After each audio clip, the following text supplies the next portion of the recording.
Okay. I think this should capture everything. Okay. It looks so cool. The black screen looks cool. No, the ZSH terminal. Oh, Z Shell? I use Z Shell too. My setup's on GitHub if you want to check it out. Okay. So I have 10 slides, and then I also have, we're going to go through, whip up the command line and go through some things.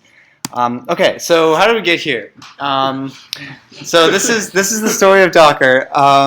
Basically, Dr. Liu and I had a conversation in, I think it was either the fall of 2014 or spring of 2015, and Dr. Liu had, as I recall, basically this set of like demands or like suggestions for Cam2. So then I think I first committed a Docker file, maybe it was even in the fall of 2014, but I started seriously working on it in the summer of 2015. Then last fall, we deployed like version 1 of our Docker setup for the live site. And then this spring, we're currently in the midst of using version 2, what I would call version 2, for the development site. But clearly we're having problems with it. I like last one. Okay, so to go a little bit deeper into the like 5 reasons I listed there and why we chose Docker for them. So these are in no particular order. We wanted to deploy Cam2 every week. There's an infamous period of weeks where we had to make like one HTML change, and Change a single word. we had to change a single word, and we couldn't do it, and a lot of people were very frustrated about that. One of the big reasons that we were cautious about deploying in the fall was that we would often break things when we deployed, and the site would go down for like a day or two. So Docker alleviates this because it encapsulates all of the system and libraries and configuration that you would normally have on a physical machine in a Docker container. So you can actually test your entire system as like an outside user would see it without deploying it. Incidentally, we haven't actually like done this yet. Okay, so we also wanted to quickly rebuild Cam2 on a new machine. The current time to build Cam2 on a new machine is roughly 40 minutes. It's more or less entirely automated with commands, although it is like quite complicated, and if you miss steps or miss things, or it can like really be like messed up in confusing ways. So we also wanted to clearly document and automate the installation of Cam2. So this was probably in my mind maybe the biggest thing was just what are all the steps that we need to do, whether we automate it or not, to install Cam2. And so luckily for us, the Docker file, which is what we use to build a Docker image, is basically self-documenting. I commented it, but I didn't need to. It contains more or less all the steps that you need to get Cam2 running, including all the dependencies, directories, users, things like that. We also wanted to share Cam2 with other universities. We worked with NUS before. We gave them basically a long text file of instructions on how to set things up, and we gave them a pared down database. But we wanted to expand the number of universities we were working with. Docker helps us this way because the only dependency for Docker is a Linux machine running with a kernel version greater than 3.8. It doesn't matter, Ubuntu, Fedora, whatever, all you need is a Linux machine. And in fact, this is a feature of Docker that a lot of companies are exploiting in very interesting ways that we can get into later. And then lastly, we wanted to have as little downtime as possible for the site. Docker containers, as some of you know, maybe less of you than I had hoped, can be started and stopped in seconds, and so you can actually turn on and turn off the site if you have problems right away, whereas before we had to go in and shut down Apache in the database and possibly restart the machine, which took a long time. And incidentally, if I was trying to debug something and I was SSH into the machine, I would get kicked out of my SSH session, etc. Okay, so I think the like some of the benefits of Docker are hopefully like coming into a little bit better focus. We're gonna go into them again later as they specifically relate to our system, but I want to talk about like what specifically Docker is and how it's different than maybe the way like you guys have thought about running a process on a server before. So Docker is extremely new. Actually, some of the core kernel features that Docker uses that it needs have only been introduced in the last decade. And so we're just going to briefly go through those and talk about like what each of them does and why you can run Docker on a machine and have like thousands of Docker instances and just one machine. And supposedly they're all sharing the same operating system and hardware. So the first is resource isolation. So I thought this was a really good graphic because it shows you how Docker takes like one Docker container and splits it up across all the resources that a computer might have. So an operating system more or less does this, except each process is not completely isolated. The processes share resources. They can run into each other. They can bump into each other. And so Docker splits all this up, and it does it across all of CPU's available, or all of a computer's available resources, so memory, network, storage, etc. Another feature that Docker has that you've probably been exposed to is namespaces. So when you start a new Docker container and you look at all the list of users, there's only 2 users that do not already exist in the operating system, and that's because Docker splits up all the users. Or isolates all the users in each Docker container. So obviously this is exactly what you want, because if we truly want to isolate a process inside Docker, then we have to have this kind of isolation across mounts and networks and processes, etc.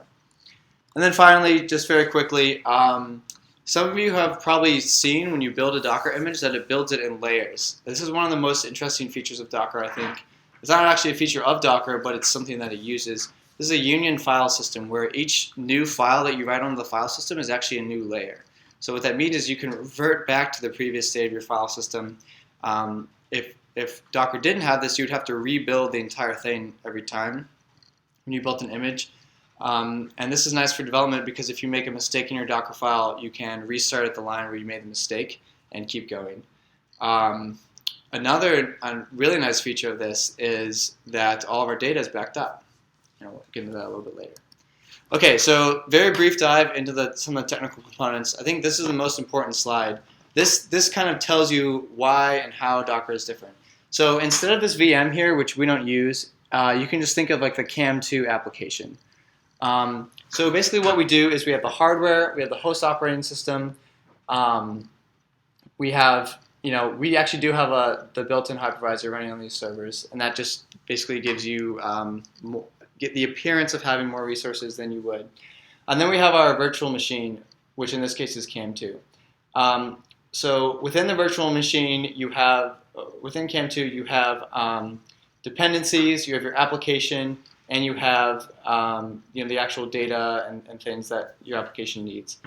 So the difference is with Docker that Docker runs directly on the host machine. So each of these Docker containers is using the exact same hardware as the other Docker containers. So does everyone understand like how that's different and how that's unique? So before, we could not run 2 instances of Cam2 on the same machine, right? How about 2 virtual machines? You could do it on 2 virtual machines. Or you could do it on probably like 6 virtual machines. But you cannot do it on 1,000 virtual machines. Virtual machine is too heavy. Right, a virtual machine is heavy. If you don't know, a virtual machine basically like translates whatever like native instructions you're running into virtual instructions and like executes them in software.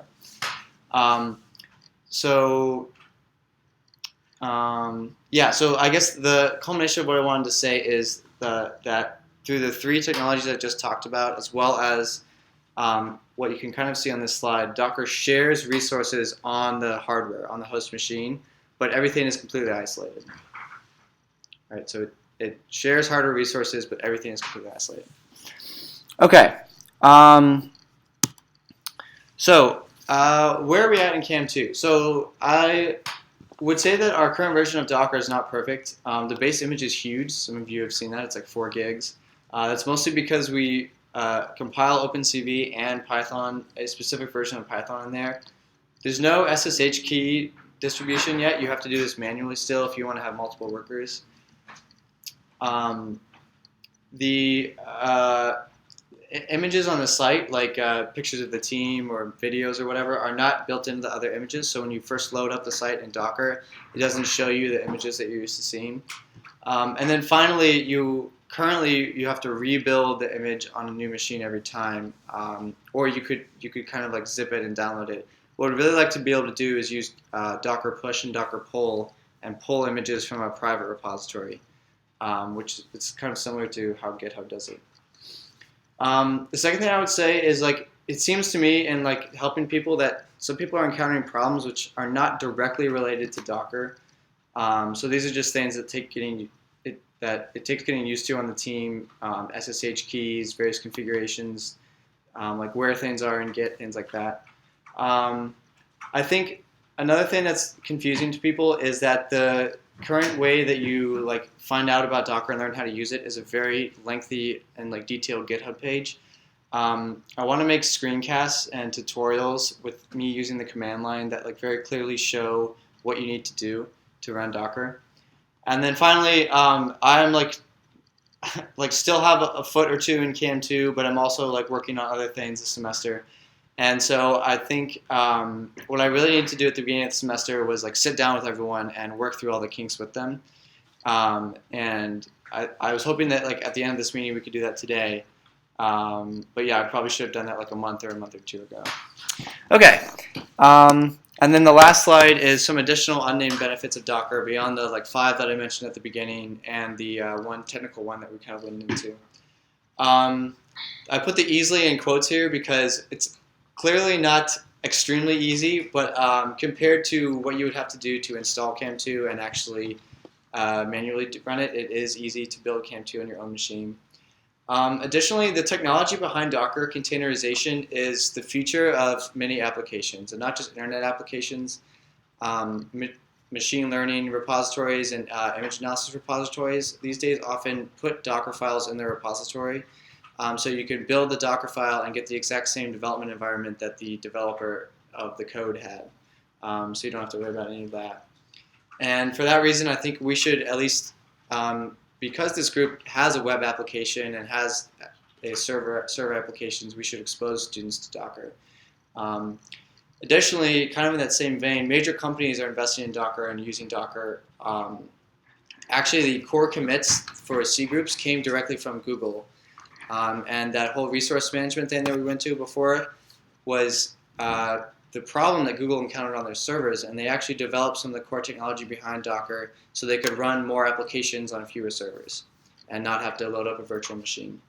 And it's also a research area. I don't know if you've heard of these things called data center operating systems. They're basically like resource managers across multiple servers. Docker implements that in some ways because you can do what's called orchestration, where you can deploy Docker images to this server or that server.